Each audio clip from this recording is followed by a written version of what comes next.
사실 엄마들끼리 뭐 이렇게 해봐 저렇게 해봐 별로 신통한 게 없었거든요. 엄마 너무 짜증이 났어. 정말 짜증났겠다. 힘들었었구나. 언니 애들 화내셨어요? 하지만 상담을 할 때도 기본적인 예의는 지켜주셔야 된다는 걸 꼭 부탁을 드리고 싶어요. 보면 아이와 소통이 쉬워지는 육아 토크쇼 보통쇼. 안녕하세요. 저는 아이와 부모님들을 잘 연결해주고 싶은 공인 소통중개사 서차연입니다. 반갑습니다. 저희 보통쇼는요, 어머님들이 아이들을 육아하면서 흔히 보통 누구나 겪는 그런 에피소드들을 쉽게 하지만 정확하고 확실하게 특별하게 해결해드리는 프로그램입니다. 자, 어머님들이 흔히 어떤 고민들을 하고 계시는지 그 고민을 함께 나눠주실 분을 모셨거든요. 안녕하세요. 네, 안녕하세요. 엄마 대표 이가람입니다. 일단 제가 두 아이 엄마입니다.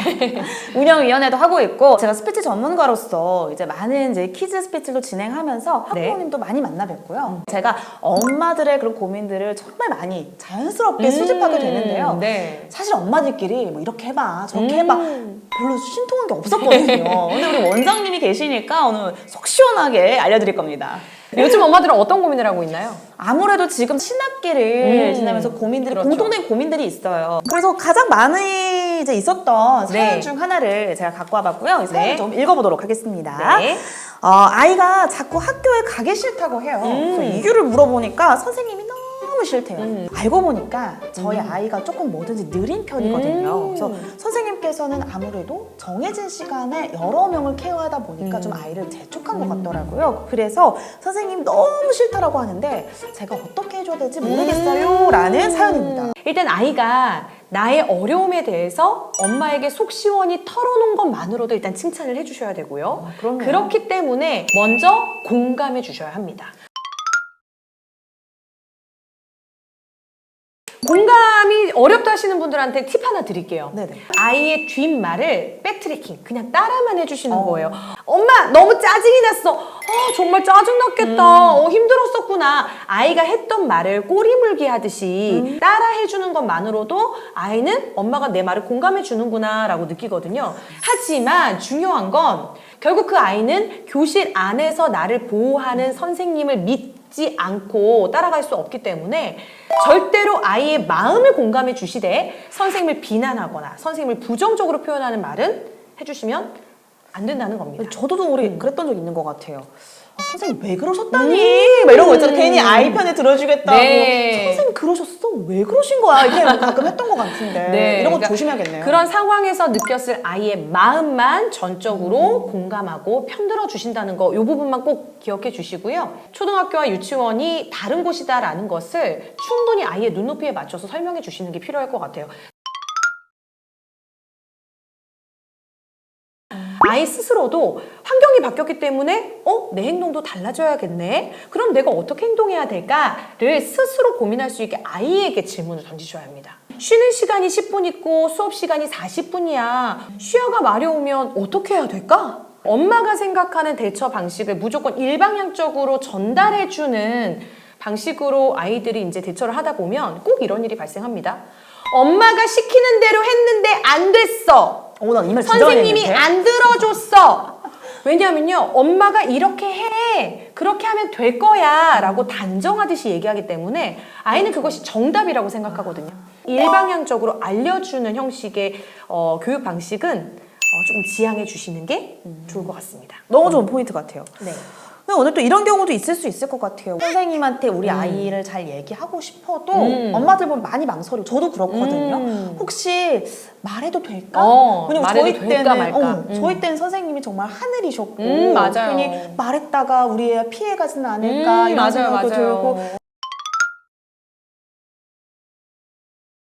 결국 선생님도 우리도 누굴 위해 지금 일하고 존재하죠?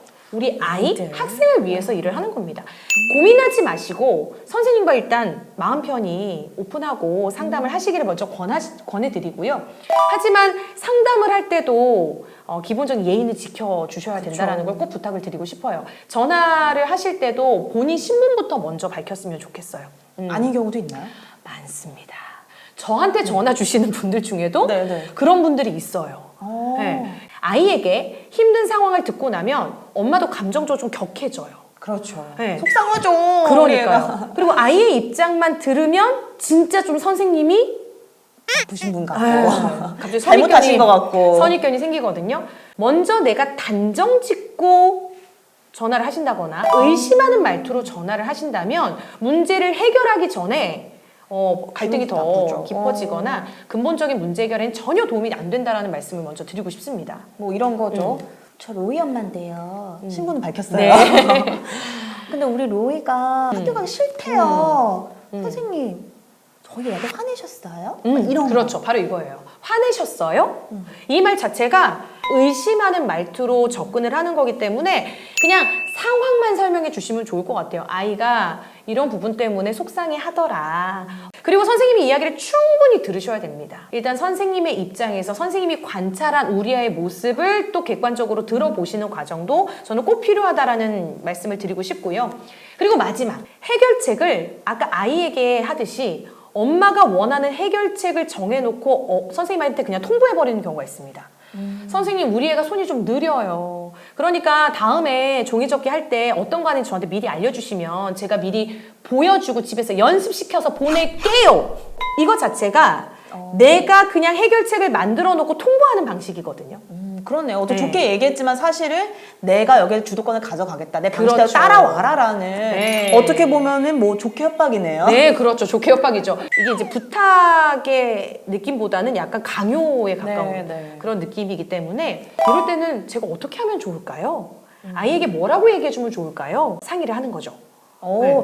이게 진짜 현명한 엄마라면 가져야 될 습관화 같네요. 어떻게 하면 좋을까요? 어떻게 하면 좋을까요? 이렇게 가치 해결법을 찾는 매직 센텐스네요. 맞습니다. 네. 제가 말씀드린 이 해결책이 조금 도움이 되셨나 모르겠네요. 아니, 너무너무 유용을 했고요. 사실은 아이를 키우면서 저도 전문가로 생각해서 많이 놓쳤던 부분을 속 시원하게 해주셨던 것 같고 매직 센텐스 하나만 사실 잘 기억해도 네. 엄마들이 많은 도움이 될 것 같아요.